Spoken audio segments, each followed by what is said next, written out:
Dans les années 70 et 80, un athlète a fait briller le Togo dans des compétitions internationales. Sa spécialité, le 800 et le 1500 mètres. Né le 3 août 1952, ce maître de course de fond a été pendant, tenez-vous bien, 45 ans détenteur du record national de la course sur 1500 mètres en 3 minutes, 55 secondes et 28 tierces. Qu'est devenu ce recordman togolais et cet emblématique athlète? C'est dans ce numéro de votre rubrique « Que sont-ils devenus ?» que nous allons tous découvrir cet homme, parce que c'est Kosivi Atikpo avec qui nous sommes aujourd'hui. Bonjour Monsieur Kosivi Atikpo. Bonjour Monsieur le journaliste. Alors merci d'avoir répondu à notre invitation pour parler du passé et justement de ce présent et ce que présage l'avenir. Merci beaucoup Monsieur le journaliste. C'est à vous le merci. Alors, on sait que vous êtes un recordman pendant 45 ans, mais à un moment donné, vous étiez footballeur et vous jouiez dans l'équipe de Racing Club. Et qu'est-ce qui vous a véritablement mené vers l'athlétisme? Merci beaucoup. Alors, j'ai commencé par le football depuis le bas âge avec le Racing Club de Lomé. Mais pendant nos entraînements avec M. Jazapé à son âme, il nous faisait courir. Et il y avait un test pour aller aux Jeux universitaires africains, face aux Games à Accra. Et j'ai dit, bon, je vais participer.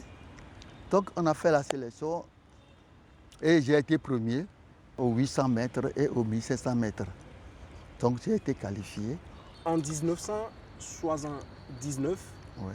il y a eu un événement et vous avez établi le record national en cette année en 3 minutes, 55 secondes, 28 tierces. Et ce n'est qu'en 2022 que ce record a été battu, soit plus de 45 ans.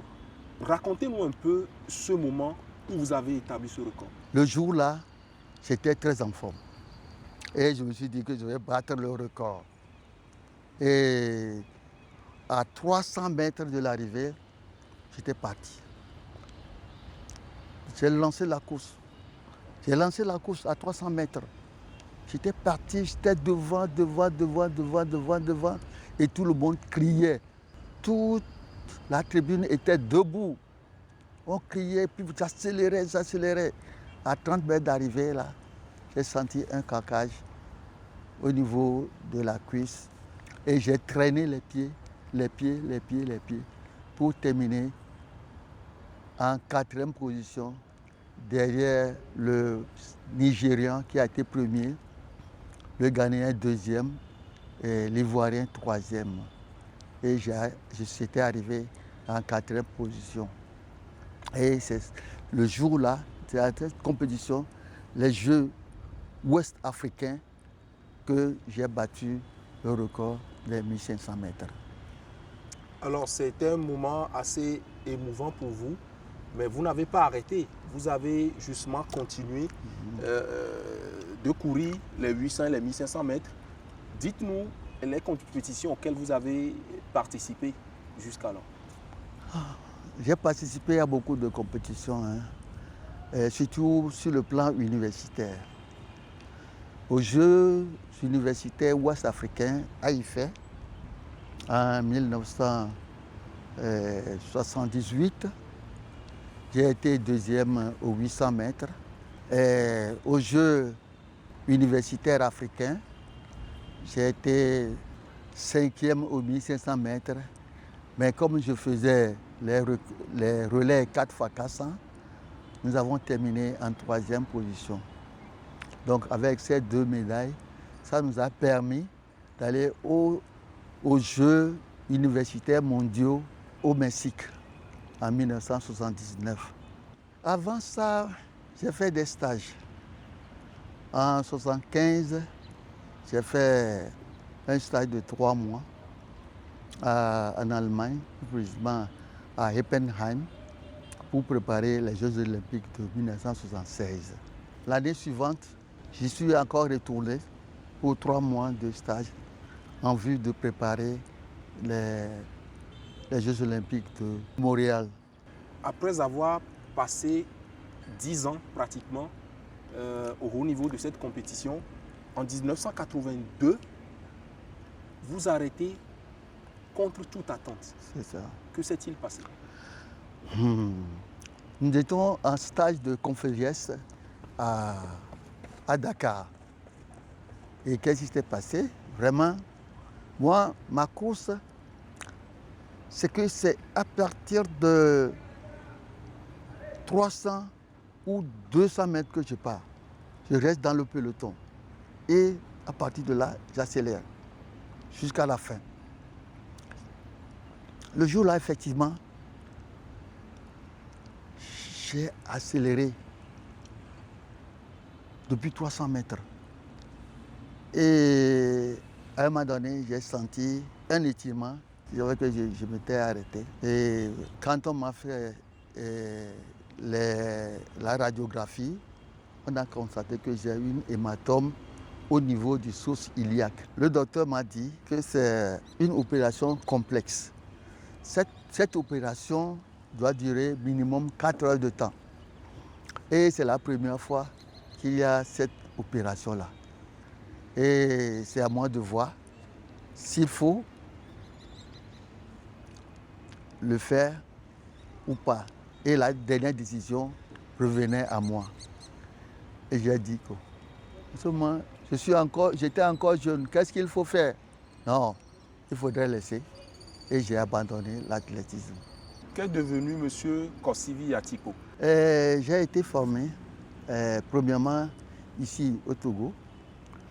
Ensuite, au Nigeria.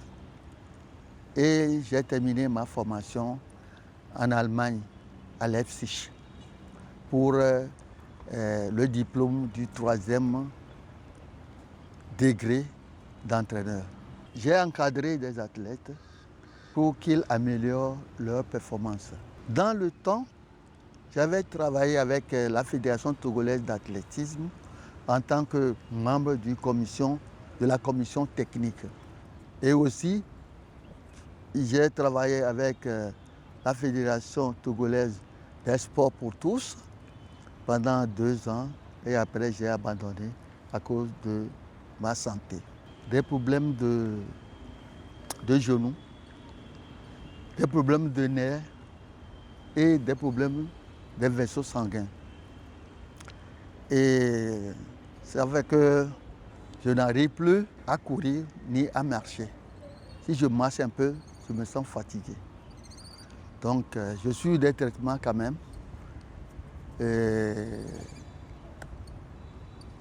Et grâce à Dieu, ça s'améliore un peu. Je tiens à remercier les responsables de la TVT pour ce projet.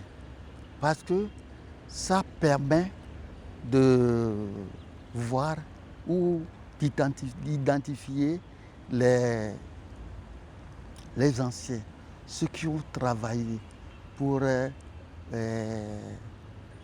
pays, ceux qui ont haussé les couleurs nationales. Quel conseil donnez-vous à tous ces jeunes aujourd'hui qui embrassent l'athlétisme, précisément la course? Il faut l'entraînement, le courage, la persévérance. S'il veut gagner, il faut qu'il travaille. C'est le travail qui rend l'homme meilleur. Travail acharné, travail ardu, travail sans cesse. Ce sont ces mots d'encouragement que M. Kossivi Atipo donne à tous ces jeunes athlètes qui aujourd'hui veulent établir, sinon battre des records. Et c'est sur ces mots que nous mettons un terme à cet entretien qui a été réalisé par une équipe assez dynamique. J'ai nommé M. Paul Sakpara et M. Antoine Diagbassou qui nous ont permis de vous offrir ce nouveau numéro de votre rubrique « Que sont-ils devenus ?»